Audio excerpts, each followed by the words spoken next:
ಬದನೆಕಾಯಿ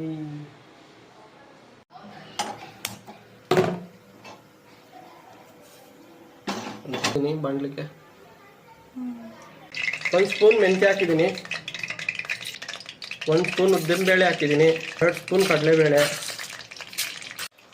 3 ಚಕ್ಕೆ ಹಾಕ್ತಿದ್ದೀನಿ, 3 ಏಲಕ್ಕಿ, 3 ಲವಂಗ, ಕರಿಬೇವಿನ ಸೊಪ್ಪು,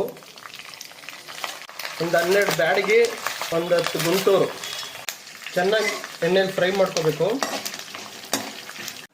ಸ್ವಲ್ಪ ಧನಿಯಾ, ಟೇಬಲ್ ಸ್ಪೂನ್ ಅಷ್ಟು ಜೀರಿಗೆ, ಚೆನ್ನಾಗಿ ಗೋಲ್ಡನ್ ಕಲರ್ ಬರೋ ತನಕ ಹುರ್ಕೋಬೇಕು. ಒಂದು ಅರ್ಧ ಹಿಡಿಯಷ್ಟು ಕೊಬ್ಬರಿ, ಚೆನ್ನಾಗಿ ಕೊಬ್ಬರಿ ಮಿಕ್ಸ್ ಮಾಡ್ಕೊಳ್ಳಿ. 1-2 ಸ್ಪೂನ್ ಅಷ್ಟು ಗಸಗಸೆ. ಸ್ಟವ್ ಆಫ್ ಮಾಡಿ ಕೊಬ್ಬರಿ ಮತ್ತೆ ಗಸಗಸೆ ಹಾಕೊಂಡು ಫ್ರೈ ಮಾಡ್ಕೋಬೇಕು. ಇದೆಲ್ಲ ಆದ್ಮೇಲೆ ಸ್ವಲ್ಪ ಹಿಂಗ್ ಹಾಕೊಳ್ಳಿ. ಹಿಂಗ್ ಆಪ್ಷನ್, ಯಾರಿಗೆ ಬೇಕೋ ಅವ್ರಿಗೆ ಹಾಕೊಳ್ಳಿ.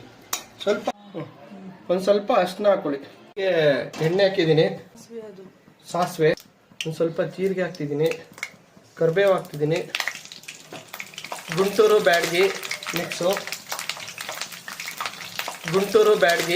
ಮಿಕ್ಸು, ಬೇಳೆ, ಕಡಲೆಬೇಳೆ, 1 ಹಿಡಿಯಷ್ಟು ಬಟಾಣಿ ಹಾಕೊಂಡಿದ್ದೀನಿ, ಕ್ಯಾಪ್ಸಿಕಮ್ಮು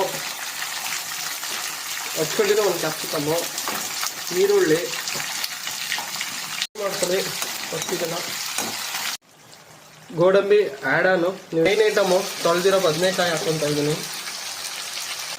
ಲೈಟಾಗಿ ಅರ್ಶಿನ ಹಾಕೊಳ್ಳಿ, ಉಪ್ಪು ಹಾಕೊಳ್ಳಿ, ಒಂದು 80% ಬದನೆಕಾಯಿ ಬೇಯಿಸ್ಕೊಳ್ಳಿ. ಚೆನ್ನಾಗಿ ಎಣ್ಣೆಲೇ ಫ್ರೈ ಆಗಬೇಕು, ನೀರು ಹಾಕೋಂಗಿಲ್ಲ.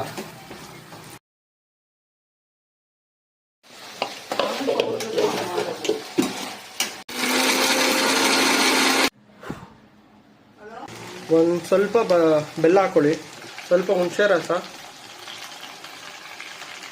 ಬದನೆಕಾಯಿ ಒಂದು 80% ಬೆಂದಿದೆ. ಸೊ ಈಗ ಅದನ್ನು ಗೊಜ್ಜಿಗಾಗಿ ಕಲಿಸ್ಕೊಳ್ಳೋಣ. ಓಕೆ, ಪುಡಿ ಆ್ಯಡ್ ಮಾಡ್ತಾ ಇದ್ದೀನಿ, ಮಿಕ್ಸ್ ಮಾಡ್ಕೊಳ್ಳಿ. ಫೈನಲ್ ವಾಂಗಿಬಾತ್ ಗೊಜ್ಜು ಈ ಥರ ಬಂದಿದೆ. ಈಗ ಇದನ್ನು ರೈಸ್ಗೆ ಹಾಕೊಂಡು ಟೇಸ್ಟ್ ಮಾಡಿ ಹೇಳ್ತೀನಿ ಹೆಂಗಿದೆ ಅಂತ. ವಾಂಗಿಬಾತು ಸೂಪರ್ ಆಗಿದೆ.